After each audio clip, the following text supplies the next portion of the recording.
साथियों नमस्कार। हर्ष क्लासेस में आप सभी का स्वागत है। साथियों, इस वीडियो के माध्यम से मैं आपको छत्तीसगढ़ प्री डीएलएड के अंतर्गत जो प्रश्न पूछे गए थे उनके संभावित उत्तर को बताने वाला हूं। साथियों, इस वीडियो में हम लोग शिक्षण अभिरुचि के जो 30 प्रश्न आए हुए थे उनके संभावित उत्तर के बारे में जानेंगे कि उनका संभावित उत्तर क्या हो सकता है। सारे प्रश्नों के जो उत्तर है मैंने विश्लेषण के आधार पर तैयार किया है। फिर भी यदि किसी प्रश्न में आपको संदेह या डाउट लगता है तो आप जो है कमेंट बॉक्स में कमेंट कर सकते हैं। व्यापम के द्वारा भी कुछ प्रश्नों के उत्तर में बदलाव हो सकता है, बाकी मैंने जो है सटीक रूप से उत्तर देने की कोशिश की है। तो चलिए साथियों, हम लेट न करते हुए देखते हैं। पहला प्रश्न आया हुआ था, जब शिक्षार्थी किसी पाठ को इसलिए सीखता है क्योंकि उसमें उसकी अभिरुचि है तथा उस पाठ को सीखने से उसे खुशी मिलती है, इसका मुख्य कारण है।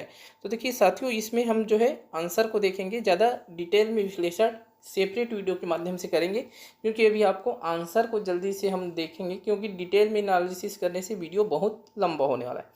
इसलिए देखिए इसका आंसर हो जाएगा हमारा आंतरिक अभिप्रेरणा। ठीक है, इसका आंसर करेक्ट ए हो जाएगा। नेक्स्ट पे चलते हैं हम लोग।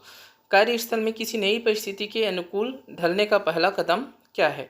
इसका करेक्ट आंसर हो जाएगा हमारा विकल्प सी, नई स्थिति का मूल्यांकन करना और चुनौतियों को समझना। नेक्स्ट पे चलते हैं, निम्नलिखित में से कौन सा शिक्षण अधिगम संबंधों के संबंध में स्वीकार्य प्रस्ताव का प्रतिनिधित्व करता है? अपना उत्तर इंगित करने के लिए सही कोड चुनना है। देखिए कथन दिया है वो, फिर नीचे में कोड भी दिया हुआ है कथन से रिलेटेड कि कौन कौन सा कथन जो है सही है। तो इसका आंसर हम अगर विश्लेषण के आधार पर जो मैंने तैयार किया हूँ 53 का आंसर हमारा हो जाएगा बी विकल्प जो है इसका करेक्ट आंसर हो जाएगा। नेक्स्ट देखते हैं हम लोग। देखिए शिक्षक के दृष्टिकोण और उसके संबंध में विवरण दिया हुआ है। सूची 1 और सूची 2 को मिलान करना है। तो इसका भी आपको देखिए बहुत डिटेल में मैं बात नहीं करूंगा, दूसरे वीडियो में डिटेल में देखेंगे। इसका आंसर, इस प्रश्न का आंसर आपका 54 का देखिए हो जाएगा विकल्प ए जो है इसका करेक्ट आंसर हो जाएगा। आपको एक देखने से ही स्पष्ट हो जाएगा कि लोकतांत्रिक जो व्यवस्था है उसमें जो है छात्रों की भागीदारी और सहयोग को प्रोत्साहन मिलता है। उदासीन में क्या होगा? उदासीन में छात्रों की प्रगति के प्रति चिंता की कमी दिखेगा। इस प्रकार से जो है आप चाहे तो इसको जोड़ सकते हैं। इसका आंसर बी हो जाएगा। नेक्स्ट देखते हैं, निम्नलिखित में से कौन सी विशेषताएं एक शिक्षक की महान शक्तियों को दर्शाती है? कथन दिया हुआ है, ए संस्थागत प्रबंधन में पूर्णकालिक सक्रिय भागीदारी, बी उदाहरण स्थापित करना, सी मान्यताओं को परखने की इच्छा, डी गलतियों को स्वीकार करना। इसका अगर आप देखें तो करेक्ट आंसर हो जाएगा चारों जो है ए बी सी और डी जो है करेक्ट है, इसलिए डी विकल्प सही है। नेक्स्ट देखते हैं, कक्षा में समूह संबंध को सुधारने की प्रविधियां में कौन अलग है? तो देखिए इसका करेक्ट आंसर है हमारा तानाशाही शिक्षक। नेक्स्ट देखिए, प्रभावी शिक्षण अधिगम प्रणाली को डिजाइन करने में शिक्षार्थी विशेषताओं के किस समूह को सहायक माना जा सकता है? नीचे दिए गए कोड में से सही विकल्प चुनना है। फिर कथन दिया है और उससे रिलेटेड कोड बना हुआ है। तो इस प्रश्न का जो आंसर है हमारा ए विकल्प जो है इसका करेक्ट आंसर है। दोस्तों मैंने सेट सी के पेपर के आधार पे मैं उत्तर बता रहा हूँ। ये जो है मेरा सेट सी का पेपर है, उसी के प्रश्न को मैं हल कर रहा हूँ। ठीक है, बाकी सेट में जो है प्रश्न इधर उधर होंगे तो आप प्रश्न के आधार पे जो है आंसर को लगा सकते हैं। नेक्स्ट चलते हैं, 58 नंबर का प्रश्न देखिए, मनोवैज्ञानिक दिया है और उसके सिद्धांत दिया है। तो इसको भी आप देखेंगे तो ये स्पष्ट है। कोहलर ने सीखने का सूझ सिद्धांत दिया था, थार्नाडाइक ने प्रयास एवं त्रुटि का सिद्धांत दिया था, पॉलोव ने शास्त्रीय अनुबंध सिद्धांत जिसको क्लासिकल बोलते हैं, बी एफ स्किनर ने आपका ऑपरेटिव रिस्पॉन्स सिद्धांत। तो इसका जो करेक्ट आंसर हो जाएगा इसका ए विकल्प जो है इसका करेक्ट आंसर हो जाएगा। नेक्स्ट चलते हैं, आंतरिक अभिप्रेरणा व्यक्ति को भीतर से प्रेरणा प्रदान करती है, आंतरिक अभिप्रेरणा से कौन संबंधित नहीं है? तो इसका आंसर हमारा प्रशंसा जो है बाह्य प्रेरणा के अंतर्गत आता है। नेक्स्ट चलते हैं, यदि छात्र के प्रारंभ के प्रयासों में सीखने की गति धीमी और बाद के प्रयासों में उसकी गति तीव्र हो जाती है, जिसके फलस्वरूप शिक्षण वक्र तेजी से ऊपर उठता है, शिक्षण वक्र कहा जाता है। करेक्ट आंसर हो जाएगा वर्धमान निष्पादन वक्र। नेक्स्ट देखते हैं, देखिए ये कुछ सिद्धांत दिया है करियर से रिलेटेड और उसके विवरण है। तो इस प्रश्न में थोड़ा सा संदेह है, फिर भी मैंने अपने हिसाब से जो आंसर तैयार किया है, मेरे हिसाब से इसका आंसर जो है विकल्प ए जो है करेक्ट होना चाहिए। विकल्प ए जो है करेक्ट हो जाएगा मेरे हिसाब से। फिर भी इसमें बदलाव होने की संभावना कुछ है, लेकिन ज़्यादातर 90% चांस है कि इसका आंसर जो है ए ही होगा। नेक्स्ट देखते हैं हम लोग, छात्र केंद्रित कक्षा खाली स्थान के लिए होती है। तो छात्र केंद्रित कक्षा किसके लिए होती है? पूरी कक्षा को सम्मिलित करने के लिए। बाकी विकल्प जो है एकदम सुटेबल नहीं है, लास्ट जो है ठीक है। अगला देखते हैं 63 नंबर का प्रश्न, जब शिक्षार्थी कक्षा में पढ़ाए जाने वाले विषय पर ठीक से ध्यान नहीं देते हैं या दोहराना बंद कर देते हैं तो सीखने की प्रक्रिया मंद हो जाती है और हम उसे भूल जाते हैं। यह नियम कहा जाता है। तो यह नियम कहा जाता है अनुप्रयोग का नियम। ए विकल्प करेक्ट हो जाएगा। नेक्स्ट देखते हैं, कथन और कारण दिया हुआ है। कथन को देखते हैं, कारण को देखते हैं। शिक्षा और मनोविज्ञान दोनों का संबंध व्यवहार से है। शिक्षा मानव व्यवहार में परिवर्तन कर उसे उत्तम बनाती है।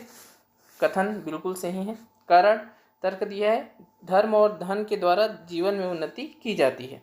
तो देखिए कुछ हद तक तो कारण भी सही है, फिर भी लेकिन अगर कथन के संदर्भ में देखें तो जो है कारण गलत हो जाएगा। तो यहाँ मेरे हिसाब से इसका आंसर सी विकल्प यदि आप लगाएं तो सही है। देखते हैं व्यापकों के द्वारा क्या आंसर लिया जाता है, लेकिन जहाँ तक है इसका आंसर सी लिया जाना चाहिए।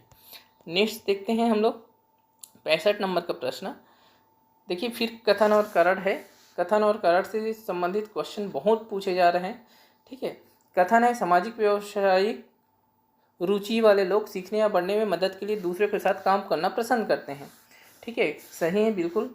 कारण, वे अक्सर एकांत कार्य वातावरण की ओर आकर्षित करते हैं। देखिए ये तो दूसरे के साथ काम करना पसंद करते थे, एकांत कार्य वातावरण की ओर आकर्षित होते, ये तो गलत हो जाएगा। तो ये सी विकल्प हमारा यहाँ पे आंसर सही हो जाएगा। ये कथन सही है और कारण जो है तर्क जो है असत्य है। नेक्स्ट चलते हैं, जब छात्र किसी विषय को बिना किसी निश्चित उद्देश्य या इच्छा के ही अपने आप सीख लेता है तो इसको क्या बोलते हैं? तो इसको जो है विकल्प में इसका आंसर जो है प्रासंगिक सीखना है ना, ये जो है करेक्ट हो जाएगा। नेक्स्ट देखते हैं, व्यावसायिक रुचियों को विकसित करते समय निम्नलिखित में से कौन सी रणनीति प्रभावी नहीं है? देखिए तो इसका जो है करेक्ट आंसर हमारा सी विकल्प, नौकरी बाजार की मांग पर विचार किए बिना केवल व्यक्तिगत शौक पर केंद्रित करना, ये जो है करेक्ट आंसर हो जाएगा।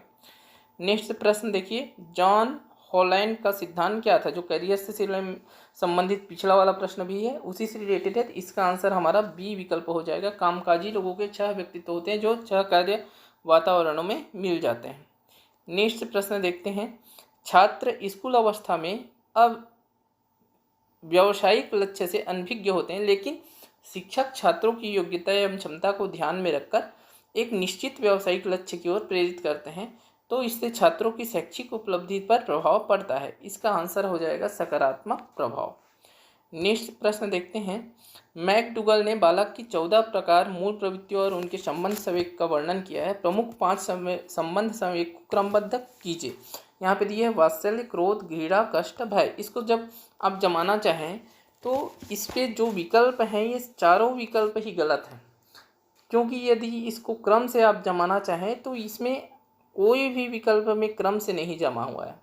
ठीक है, तो मेरे हिसाब से ये प्रश्न जो है विलोपित होना चाहिए। ठीक है, क्योंकि सारे विकल्प जो है इसके गलत हैं, क्रम से नहीं जम रहा है। नेक्स्ट देखते हैं हम लोग, फिर भी अगर इसका थोड़ा बहुत अगर आप देखें तो इसका आंसर जो है डी विकल्प, अगर हो सके तो आप हम जो है डी विकल्प ले सकते हैं। तो यदि आप जो है डी विकल्प डाले होंगे तो आपका कुछ हद तक वो जो विकल्प है सही है, लेकिन मेरे हिसाब से ये आंसर जो है गलत है। इसको विलोपित होना करना चाहिए व्यापक को।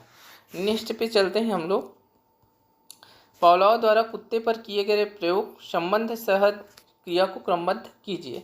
तो देखिए ये इस प्रश्न को भी आपको जमाना है।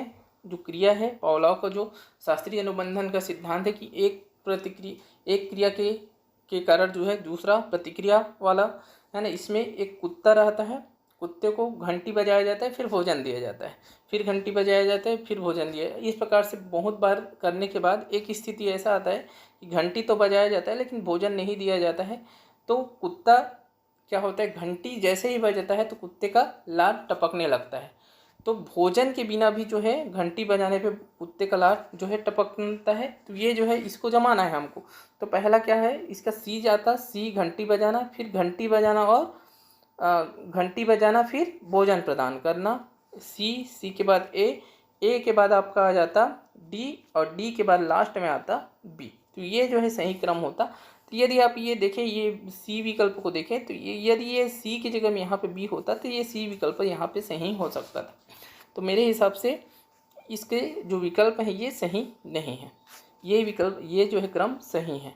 नेक्स्ट देखते हैं हम लोग, निम्नलिखित अभिकथन और तर्क के लिए सही विकल्प चुनिए। फिर कथन और तर्क दिया है। तो कथन है, देखिए, सीखने की अनुक्रिया करने के बाद बालक को पुनर्बलन प्राप्त होता है, करेक्ट। पुनर्बलन को सीखने पर संतोषजनक प्रभाव पड़ता है, ये भी करेक्ट है। तो करेक्ट आंसर हमारा ए विकल्प हो जाएगा।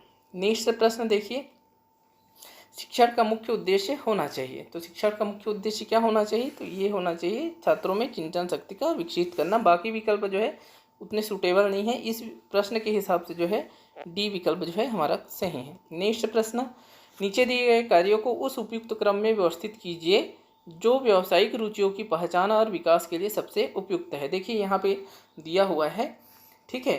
तो मैं आपका आंसर बता रहा हूँ क्योंकि लंबा समय हमको नहीं देना है, ठीक है, जल्दी वीडियो ख़त्म करना है। तो आपको आंसर से मतलब है, इसमें एनालिसिस हम दूसरे वीडियो के माध्यम से करेंगे अच्छे से, ठीक है। तो इसका आंसर हमारा सी जो है करेक्ट हो जाएगा। वैसे इसको पढ़ेंगे तो आपको समझ आ जाएगा, कोई खास प्रश्न नहीं है। सी विकल्प जो है करेक्ट है। नेक्स्ट देखते हैं, शिक्षार्थी किसी अनुशासनात्मक वातावरण में कुछ खास तरह के नियमों एवं सिद्धांतों के अनुरूप किसी कौशल को सीखते हैं, वह शिक्षण कहलाता है। देखिए, किसी अनुशासनात्मक वातावरण में, तो इसका मतलब हो जाएगा करेक्ट आंसर औपचारिक शिक्षण। जैसे स्कूल में सीखना है, कॉलेज में सीखना है, ठीक है, ये औपचारिक शिक्षण है ना, वहाँ अनुशासन होता है। नेक्स्ट देखते हैं, थॉर्नडाइक के सीखने के मुख्य नियमों से कौन संबंधित है। देखिए यहाँ पे विकल्प दिया है, तत्परता का नियम, तत्व प्रबलता का नियम, प्रभाव का नियम, साहचर्यात्मक स्थानांतरण का नियम। तो ये थॉर्नडाइक के जो 3 मुख्य नियम होते हैं उसमें से तत्परता का नियम और प्रभाव का नियम दोनों हैं। तो चूँकि 2 विकल्प यहाँ पे सही हैं, तो इसलिए इसके आजकल जैसे व्यापम जो है 2 विकल्प को आंसर को सही मान के चल रहा है और दोनों का अंक जो है दे देता है। जैसे सीटेट में और व्यापम में भी इस प्रकार की जो है अभी प्रचलन चालू हो गया है। तो या तो इस प्रश्न को विलोपित करना चाहिए या फिर इसका आंसर जो है ए और सी दोनों में हो सकता है, ठीक है, क्योंकि दोनों ही थॉर्नडाइक के मुख्य नियम हैं। थॉर्नडाइक के 3 मुख्य नियम होते हैं जिसमें तत्परता का नियम, प्रभाव का नियम, अभ्यास का नियम। नेक्स्ट देखते हैं, निम्नलिखित में से कौन अधिगम के सबसे प्रभावी कारक है। ये प्रश्न प्री बीएड में भी आया हुआ था। तो देखिए ये बी, सी और डी इसका करेक्ट आंसर है विकल्प बी। नेक्स्ट प्रश्न पे चलते हैं, अधिगम स्थानांतरण के उद्देश्य की प्राप्ति में शिक्षक की भूमिका महत्वपूर्ण होती है, ठीक है। अधिगम स्थानांतरण को प्रभावित करने वाले कारकों को क्रमबद्ध कीजिए। तो देखिए इस प्रश्न का भी विकल्प जो दिया है सही तरीके से क्रमबद्ध नहीं है, ठीक है। इस प्रश्न का जो विकल्प है इसमें अधिगम स्थानांतरण को जब आप समझेंगे, जब पढ़ेंगे, वहाँ पे जो शिक्षक की भूमिका दिया हुआ है तो उसका जो क्रम है विकल्प में ये जो इनको जमाएंगे तो आपको कोई भी क्रम जो है सही तरीके से नहीं जम रहा है, ठीक है। तो ये प्रश्न को जो भी विलोपित करना चाहिए व्यापम को, ठीक है, क्योंकि ये जो अर्जित ज्ञान के विभिन्न परिस्थितियों में प्रयोग ये लास्ट में आता है, ठीक है। और कहीं पे भी न तो इधर दिया है ए, न ही लास्ट साइड दिया है, ठीक है। और आप इसको अंदर भी देखेंगे तो बहुत ज़्यादा जो है इधर उधर है, जो सही क्रम में अगर आप जमाना की कोशिश करेंगे तो नहीं जम पाता है, ठीक है। नेक्स्ट देखते हैं हम लोग, पियाजे के अनुसार बच्चों का ज्ञान खालिस्तान की प्रक्रिया से बढ़ता है। तो देखिए ये आत्मसात और समायोजन से बढ़ता है। करेक्ट आंसर हमारा ए और डी विकल्प वाला मतलब सी जो है करेक्ट हो जाएगा। नेक्स्ट देखिए, व्यावसायिक रुचियों का निर्धारण करते समय पिछले अनुभवों पर विचार करना क्यों महत्वपूर्ण है। तो इसका जो आंसर है यह कैरियर विकल्प यह 80 का जो आंसर है यह व्यक्तिगत मूल्यों, कौशल और वरीयताओं का स्पष्ट संकेत प्रदान करते हैं। ये जो है इसका आंसर हो जाएगा। तो दोस्तों इस वीडियो में हमने शिक्षण अभिरुचि के प्रश्नों के संभावित उत्तर को देखा है।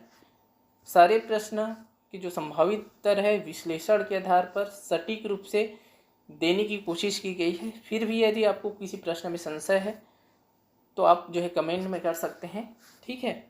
साथ ही साथ जो व्यापम जो है आंसर जारी करेगा तो फिर वहाँ पे देखेंगे हम लोग। तो दोस्तों मिलेंगे नेक्स्ट वीडियो में। मैं हिंदी के जो संभावित उत्तर है उसको बनाने वाला हूँ, तो आप जो है मेरे चैनल से जुड़ जाइए। और यदि आप टीचर भर्ती की तैयारी कर रहे हैं, छत्तीसगढ़ शिक्षक भर्ती की तैयारी कर रहे हैं, तो आप जो है मेरे चैनल से जुड़ के अपनी तैयारी को जो है एक आयाम दे सकते हैं। धन्यवाद।